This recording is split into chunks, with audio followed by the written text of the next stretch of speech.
ప్రభుత్వంలో 10 సంవత్సరాలు కేసీఆర్ పాలన గడిచిపోయింది.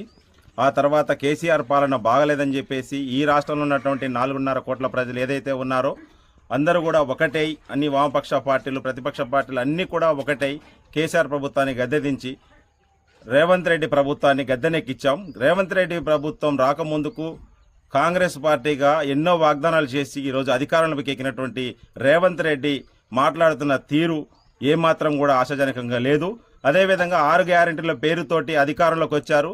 కానీ 6 గ్యారెంటీ పేరుతో అధికారంలోకి వచ్చి ముఖ్యంగా చేస్తానన్నటువంటి ప్రజలకు ఏ రకమైనటువంటి ఇందిరమ్మ ఇల్లులు కానివ్వండి, తర్వాత అన్నిటికంటే ముఖ్యంగా ఈ తెలంగాణ రాష్ట్రం కావాలని చెప్పేసి పోరాడినటువంటి అనేక మంది అమరవీరులు ఉన్నారు. అదేవిధంగా ఈ తెలంగాణ రాష్ట్రం కోసం అనేక కేసుల పాలు ఉద్యమాలు జరిగినటువంటి పరిస్థితిని కూడా చూసాం. కానీ తెలంగాణ వచ్చిన తర్వాత కేసీఆర్ తెలంగాణ ఉద్యమకారులకు మొండి చేయి చూపించాడు. అదేవిధంగా కేసీఆర్ మొండి చేయి చూపించాడు.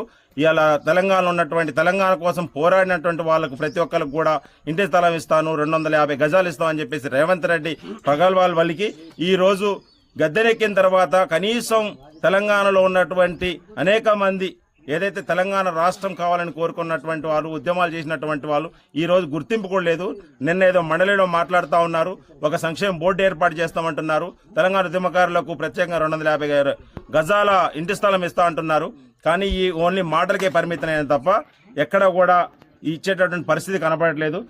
ఈ వెంటనే తెలంగాణ ఉద్యమకారులకు వెంటనే గుర్తింపు కార్డులు ఒకటి అంటే ఇంటి స్థలాలు ఇల్లు ఇవ్వాలని చెప్పేసి మేము డిమాండ్ చేస్తా ఉన్నాం. అదేవిధంగా ఇచ్చినటువంటి 6 గ్యారెంటీలు ఏవైతే ఉన్నాయో 6 గ్యారెంటీ కూడా అమలు చేయాలని చెప్పేసి డిమాండ్ చేస్తా ఉన్నాం.